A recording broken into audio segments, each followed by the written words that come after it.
Penzi mtazamaji wa Max Media popote pale ulipo, siku leo tupo na Dr. Riziki Mkalimalela, mtaalamu wa tiba za asili. Dr. Riziki, habari ya kazi? Habari ya kazi ni nzuri, habari za majukumu? Kwema kabisa. Kwema kabisa. Upo na kichupa chako? Dr. Kichupa, wameshanipa jina hilo sasa hivi, naitwa Dr. Kichupa. Yaani Dr. Kichupa. Mkalimalela sasa hivi alipo ni Dr. Kichupa. Hata Goyo Goda jina nililopewa kwa WhatsApp kule sasa hivi silisikii. Nasikia tu Dr. Kichupa, Dr. Kichupa. WhatsApp walikupa jina gani? Walinipa Goyo Goda. Nilipoenda kufanya tafiti kule za madawa. Wakanichagulia jina, wewe bwana utakuwa Goyo Goda. Wakiwa wanamaanisha nini? Goyo Goda ni lugha kabila yao. Goyo Goda sijui ni nani wanamuita wao. Muindaji, mwanaharakati sijui muindaji. Ambaye yuko vizuri au anawasaidia? Ambaye yuko vizuri. Kwa hiyo ni mtihani mkubwa. Okay. Naam. Sawa, tunataka tupate maneno yako ya busara kwa sababu tumeona mmemsimika yule kiongozi wa Afrika kama ambavyo unasema kwamba wewe unamuita kiongozi wa Afrika, Simba wa Burkina Faso, Ibrahim Traore. Unamuita Captain Ibrahim Traore kwa yale ambayo anayafanya. Kuna majina ambayo unapenda kumpa, hebu tuelekee. Ni kweli Captain Ibrahim Traore napenda kumuita Simba wa Afrika, sio Simba wa Burkina Faso peke yake. Ni Simba wa Afrika kwa sababu amekuwa ni mwingi wa kuweza kuizungumzia Afrika. Kama alivyokuwa Magufuli, alikuwa ni kiongozi wa taifa la Tanzania, lakini mara nyingi alikuwa akipenda kuisemea Afrika, kutetea viongozi wa Afrika kwa kiasi kikubwa sana. Tumeona mifano mingi kwa marais waliotutangulia, tumeona kwa kina Gaddafi, tukaona kwa kina Osama bin Laden kipindi hicho, tukaona kwa kina huyu wa Traore hapo nani, huyu Sankara, Thomas Sankara, vitu kama hivyo. Kwa hiyo wamekuwa wakisemea taifa lao lakini wakisemea wa Afrika kwa ujumla. Kwa hiyo niseme kwamba Traore amekuwa ni kiongozi wa mfano wa kuigwa sana kwa dunia. Yaani sio Afrika peke yake, naweza nikasema ni kwa dunia. Naam. Anaishangaza sana Marekani, Rais Donald Trump. Kwa sasa hivi naona jicho lipo kule, anashindwa kufanya kitu gani ambacho kinaweza nani yule jamaa. Kiukweli na sasa hivi naweza nikasema kwamba amechelewa. Amechelewa kwa mambo mawili. Kwanza, jambo la kwanza, Traore analindwa na mambo matatu. Jambo la kwanza, analindwa na Mungu. Jambo la pili, analindwa na mizimu ya Afrika. Na jambo la tatu, kapewa nguvu ya ulinzi na mataifa. Tukizungumzia China, Urusi, wako pale tayari wametia nguvu yao. Kwa nadiriki kusema kwamba wamechelewa. Kama wamezoea kuwa wanatuataki. Wametuataki kwa Gaddafi, wametuataki kwa Osama huko, wakatuataki kwa Sankara, lakini hapa wamechelewa. Wamechelewa kabisa. Kwa hiyo rai yangu kwa viongozi wa Afrika waweze kuunganisha nguvu zao kuweza kumsapoti yule bwana. Hivyo tu.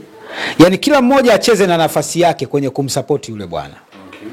Nikiwa na maana kwamba madaktari wa tiba asili mfano sisi tunapofanya mambo yetu yote tusikose kumsapoti. Sisi tumeshafanya na tunaendelea kufanya. Tunapokwenda kuomba mizimu ya Afrika lazima tumsemee na Traore. Umenielewa vizuri? Mizimu iweze kumsimamia na kumuimarisha apate ujasiri kama aliyokuwa nao. Naam.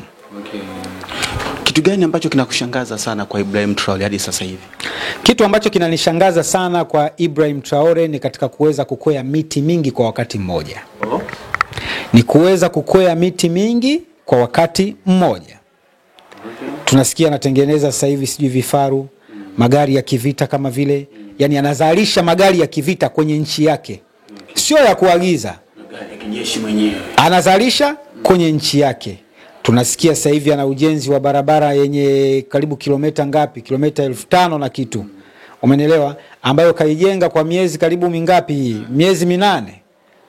Kwa miezi 8 ananikumbusha kuweza kumkumbuka Magufuli kipindi hicho cha enzi zake. Kwamba hakuna kulala. Watu wafanye kazi usiku na mchana. Nilikuwa nakumbuka ile daraja la juu la Kijazi limejengwa kwa muda mfupi sana. Kwa muda mfupi daraja la Kijazi hapo limejengwa kwa muda mfupi sana. Magufuli alikwambia ndani ya wiki nataka hii kazi iwe imekamilika. Na kweli ndani ya wiki wanakabidhi mradi. Na ndimo ambamo sasa hivi anapita Ibrahim Traore. Mule unaona kuna tukio fulani hivi na kumbukumbu nalo sina kamili, kipindi Magufuli sijui alifumania mchezo gani, akawa na flash, akaichomeka flash kwenye TV, watu wakaanza kuona matukio. Ndio tukio ambalo tumeliona Burkina Faso. Traore alikuwa na flash katika kuhakikishia malalamia kwamba walitutesa kiasi gani, na moja ya alamia fisadi alikuwa pale, akabisha kwa kile alichokuwa akikizungumza Traore kwamba wao hawajaihujumu Afrika. Akawaletea ushahidi kupitia flash, ikachomekwa pale. Akaulizwa nani huyo? Ni nani huyo? Alikosa la kumjibu. Umeelewa? Kwa hiyo bwana Traore anapita kwenye mifumo ya watangulizi wake. Yaani katika watu ambao wameishi mifumo ya watangulizi ni Traore. Na anapaswa kuweza kuungwa mkono kwa nguvu zote. Yaani kwa nguvu zote. Mimi kinachonishangaza tu ndani ya miaka mitatu ya utawala wa kijeshi wa rais wa mpito Ibrahim Traore, miaka mitatu ya utawala wake, lakini marais wa Afrika wamekaa kimya.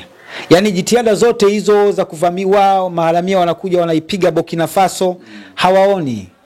Wanashangilia tu, mwamba. Kawekeni nguvu ili tusogee. Umeelewa vizuri? Ikifanikiwa Burkina Faso Afrika. Ikifanikiwa Burkina Faso Afrika imefanikiwa. Lakini sio kuunganisha nguvu tu, inabidi pia tuige na mifano. Umeelewa vizuri? Burkina Faso inaishi. Watu wake pia wanaishi.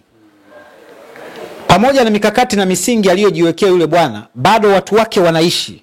Umeelewa? Sisi tunashindiwa nini kuweza kuiga mifano ya Burkina Faso na watu wetu wakaishi? Kinachotushinda ni nini? Umeelewa? Kwa hiyo utegemezi siku zote huwa unadumaza akili. Utegemezi siku zote, ukimtegemea mtu siku zote, akili yako lazima idumae. Hufikiri nje ya boksi. Na siku zote mtegemea cha nduguye hufa maskini. Na sisi tulishachagua kufa maskini. Na ndio maana unaona mpaka leo tumekuwa tunadiriki kuwapaka mafuta watu ambao hawastahili kupakwa mafuta. Nchi zetu zinaendelea kudidimia. Umeelewa vizuri? Hawaamki kabisa. Kinakuchukiza kwa namna gani unapoona viongozi wa Afrika wamuunge mkono Ibrahim? Kinanichukiza kwa kiasi kikubwa sana. Sana kabisa. Yaani kama ningekuwa ni mwenye uwezo wa kuweza kutoa tamko la kidunia, ningekuwa nimeshasimama mapema sana na kusema nataka majeshi yote ya Afrika kwa kila nchi. Kenya naomba maaskari 100. Tanzania naomba maaskari 100. Burundi naomba maaskari 100. Wakamsupport yule bwana. Ningekuwa na uwezo ningesimama kesho. Na nikalisemea hilo. Lakini uwezo huo sina kwa sababu nimo ndani ya nchi ambayo nina rais wangu ana mamlaka kisheria ya kuweza kuongoza wananchi wote tulio chini yake. Naam. Sawa. Labda ungependa kumwambia kitu gani? Mfano umekutana na Ibrahim Traore kwa sababu umekuwa ni mtu ambaye unatembea sana, lakini pia upo kwenye hiyo sekta ya majini, si umesema? Mfano umekutana naye, ungemwambia kitu gani? Mfano nimekutana leo na Ibrahim Traore. Kwanza jambo la kwanza ni kumtia nguvu katika upambanaji wake anaoendelea nao. Hilo ni jambo la kwanza. Lakini kumtia nguvu kwangu ni katika upande wa kuweza kumshauri vitu vya msingi. Asimamie misimamo yake. Sawa? Na jambo la pili, kwa nafasi yangu niliyokuwa nayo, naweza nikatumia ujuzi wangu na taaluma zangu zote nilizojaliwa na Mwenyezi Mungu katika kumuimarishia kinga yule bwana na kumpa nguvu zote za kiulimwengu wa kiroho ziweze kumlinda. Hicho ndicho nitakachoweza kumsaidia. Aendelee kupiga kazi na wala sio kumdhoofisha. Na yoyote atakayeweza kujaribu kusimama kumdhoofisha, kwa sababu sisi tunajitafuna wao wenyewe. Wale mabwana washatuona sisi bara la giza. Kwa udhaifu wetu wanatutumia sisi wenyewe kummaliza yule bwana. Umeelewa vizuri? Wanatutumia udhaifu wetu sisi kuweza kummaliza yule bwana. Nilitegemea kwa mfano ule wa bwana Traore, saizi kungekuwa kumeshatokea rais mwingine Afrika, kwenye nchi yoyote ya Afrika, akasimama na kumuunga mkono na yeye kuwa na misimamo kama ya yule bwana. Wakichipuka wawili, kesho atajitokeza watatu. Wakichipuka watatu, kesho atajitokeza wanne. Wakichipuka wanne, kesho atajitokeza watano. Katika upande wa kuhakikisha kwamba Afrika inasimama. Lakini mpaka sasa hivi tumefyanta mikia, tunashabikia tu. Kuona kwamba hapo safi, hapo safi. Umeelewa vizuri? Ni tatizo kubwa. Nashukuru sana. Akili zetu zimelogwa. Na aliyetuloga kaisha kufa zamani sana. Sawa, nashukuru sana. Asante.